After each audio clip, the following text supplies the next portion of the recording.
नमस्कार, स्वागत है आपका पीताम्बरा परिवार में। एक पीताम्बरा परिवार के सदस्य हैं, उन्होंने कल ही दीक्षा ग्रहण की है और पीताम्बरा परिवार से दीक्षा ग्रहण करने के बाद उनके जो भी दिव्य व अलौकिक अनुभव हुए और जो उनके साथ एक विचित्र घटना घटित हुई वो उन्होंने हमें व्हाट्सएप की है। उसी व्हाट्सएप पर यह वीडियो है।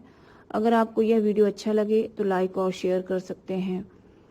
ये पीताम्बरा परिवार के सदस्य हैं और कल ही इनकी दीक्षा हुई है।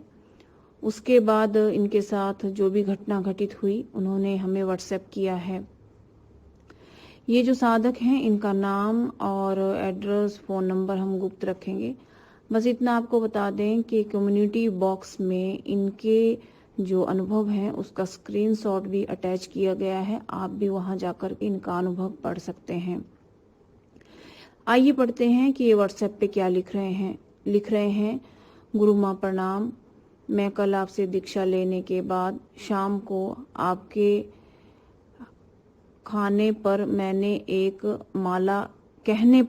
एक माला माँ बगलामुखी की करी और करीब 11:30 पर सोने चला गया। मैं और पापा बाहर ही सोते हैं। मम्मी अपने कमरे में सोती हैं। थोड़ी सी आंख लगी ही थी कि एक आवाज आई, मानो जैसे किसी ने दरवाजा बंद किया हो। वो आवाज मैं पहचानता हूँ। देखा तो वहां पर कोई भी नहीं था। फिर से मैं सो गया। थोड़ी देर बाद फिर वही आवाज सुनाई दी। थोड़ी देर बाद मैंने देखा कि वहां कोई नहीं था। मैं फिर से सो गया। तीसरी बार जब आवाज आई तो मेरी आंख खुल गई।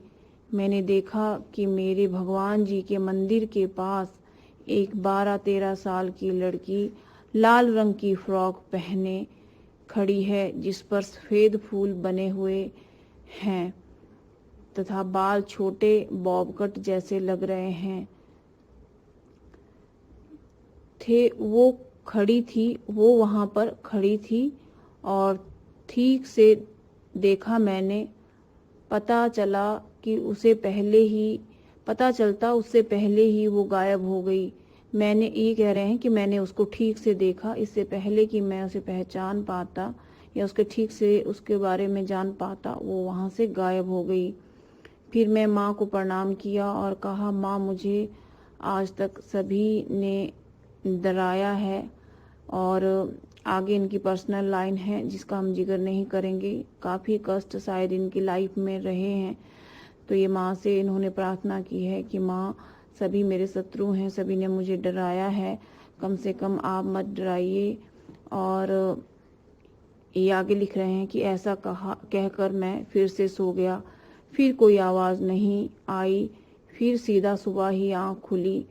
माँ मेरा सवाल ये है कि वो लड़की कौन थी, आप मार्गदर्शन करें। और क्या मैं जब तक आप साधना की सामग्री नहीं भेज देते तब तक क्या मैं इस मंत्र का रोज शाम को एक माला कर सकता हूँ? तो जी हाँ, इनका हम सभी ने अनुभव सुना और ये जैसे ही इन्होंने दीक्षा ली उसके तुरंत बाद कि ये इनके अनुभव हैं और ये कह रहे हैं कि क्या मैं रोज एक माला कर सकता हूँ जब तक कि आपकी जो भेजी गई साधना सामग्री है मेरे पास तक नहीं आ जाती। तो निश्चित ही आप कर सकते हैं। और जब आप सभी लोगों की दीक्षा हो जाती है, ये सभी लोगों के लिए है कि जब दीक्षा हो जाती है तो आपको रोज उस मंत्र का कम से कम एक माला जप कर लेना चाहिए। ये आपके लिए बहुत जरूरी रहेगा ताकि मंत्र जप ऊर्जा जो है आपके अंदर ठीक से बनी रहे। अब ये पूछ रहे हैं कि वो लड़की कौन थी। तो देखिए, हमारे आसपास बहुत सारी सूक्ष्म शक्तियां हैं। कुछ शक्तियां सात्विक हैं, कुछ शक्तियां राजसिक हैं, कुछ सूक्ष्म शरीरधारी आत्माएं हैं। इन्होंने कौन सा स्वरूप देखा ये कहा नहीं जा सकता। हो सकता है उन्होंने दिव्य स्वरूपा सूक्ष्म शक्ति को देखा है जो कि कन्या रूप में इनके मंदिर में आई थी। और इनका जो मंदिर है उसमें शायद इन्होंने जैसा बताया है कि वो खड़ी हुई थी और उनका जो पूरा हुलिया था लाल रंग की फ्रॉक थी। तो यूं भी कह सकते हैं कि माँ की कोई सूक्ष्म शक्ति एक बच्ची का रूप धारण करके वहां पे आई थी।